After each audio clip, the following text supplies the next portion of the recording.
2 outs this inning. But Arkansas scored 9. We're going to talk to Will McEntire. He's been waiting a long time. When you come back, it's been all Razorbacks tonight.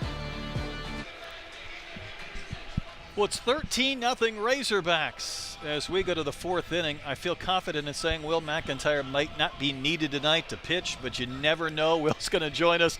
Well, what's your guess on the distance of that grand slam from Nolan Souza? What do you got? I don't know if a number can describe how far that went. How about 459? Whew. Smoked. That's got to be up there this year. Sprague trying to get some TV time right now, isn't he? Yeah, he's just a nuisance hey, right now. Say hi to that camera. Say hi. Hey, we'll describe the mojo right now in this clubhouse, the confidence, the business-like approach you guys have taken throughout the course of this year. I think it's very relaxed in the clubhouse. I think this team's gelled really nicely, and seems like everybody gets along real well. And, I think it's going good when you got guys, hanging out, way later than they have to be, and, they just all enjoy being around each other. Talk about the friendly competition that you guys have on the team, not only on the pitching staff, but the offense and hitters as well. Yeah, you should come watch some of these ping pong games, man. It gets a little aggressive, I think can't count how many ping pong paddles we've gone through this year. Who's the best ping pong player and who's the worst? I'm going to go 40. Ben Bivey is the best. Okay. And then worst, I think it's a running joke that Cooper Dossett's the worst, even though he's probably not. It's just a joke. I don't think he can clutch up a win in ping pong. I got to tell you a little bit of inside baseball information. So, good friends with DVH, and he told me, he said, I put that ping pong table in there for a reason. He said, I literally wanted to watch them, what kind of competition and what kind of competitors they are. So it was all strategic. There's nothing the DVH doesn't do that's not strategic. Sounds very much like him. I remember in the old locker room we had a pool table. I know that got used a lot. It's still here, but I think ping pong kind of took that over as the new one. Understood. Brandon Hager takes a walk against Faraday, third pitcher used by Arkansas. And visiting with Will McEntire here in the 4th inning. All right, Will, you got a lot of run this week. You not only pitched a couple of times this weekend and got the save back on Saturday, but apparently wrote your own name on the lineup card there. So that's a veteran play. I like it. You might need to start carrying some different color pens, though, to kind of hide that, whether they're red and black. I don't really think anything of that. I don't want to bring attention to myself. I really wanted to pitch.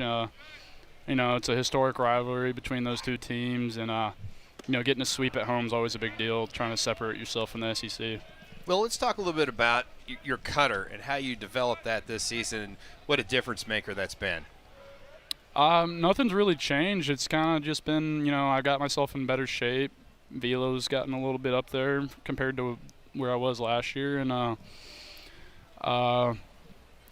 kind of worked with Kevin Copps a little bit. He taught me a thing where I place my hand on the ball, so you can't really see a dot on it as much anymore. He taught me that a little bit in the off season when he came back, and I've kind of used it more heavily this year compared to last year because my fastball got hit around a lot more. So the usage percentage on that pitch has been going up. It's funny you talk about Kevin because we had a side angle the other day of your cutter, and we got to see the downward tilt, maybe even more than we see from the center field camera. And obviously it frustrates the hitters. It misses the barrels. What type of reaction do you get when you might throw that 2 or 3, 4 times in a row and the hitters just can't quite square it up? I think they kind of get a little bit annoyed about it. I know some guys on our team have gotten a little frustrated in like a scrimmage or something because they're trying to get a fastball out of me, but I kind of refuse to throw them one sometimes because I know they're probably sitting on that because they think they might get 1 or 2 in AB. What's it like to be able to throw pretty much any pitch you want in any situation, just your command of the strike zone and how much that helps you? Oh, that's always a big deal. Some days you come out of the pen and, you might have 2 pitches and your other 2 you left back there, but a day when you have all 4, if I have all 4 of my pitches that day, it's an incredible feeling because you just feel like you can do whatever you want in the box. One thing you have done just an amazing job of, the walks to strikeouts, is Jaslov goes down on strikes for the second out of the inning after Kasky K's. You know, that's a real art form, Will, to be able to have that type of command, to be able to not just throw strikes, but to limit the walks. And it feels like it's not just something you've done. This entire pitching staff has really put up great numbers this year, the command and the control and the dominance. Yeah, we had I know this has probably been said a couple times, we had a staff meeting before the year started, and we just went over, like, batting averages when you're in an advantage count or if you're behind. And you know, it just kind of created this thing of a race to 2 strikes, because once you get a batter to 2 strikes, you know, batting averages across the board, no matter who it is, just drop off tremendously, because, you know, they're fighting to either not strike out or just put something in play and trying to be productive. So, you know, if this team buys into getting to 2 strikes as fast as possible, you know, that can take us a long way. Well, Farady's done that, and I don't want to run out of time, but I want you to tell us about your initiative for the Cancer for Kids and the money that you donate on strikeouts. Yeah, so I took inspiration from Cam Little, and for every strikeout this year, I'm donating $5 to Carti Cancer Center of Arkansas, and it's just going to go to, like, treatment and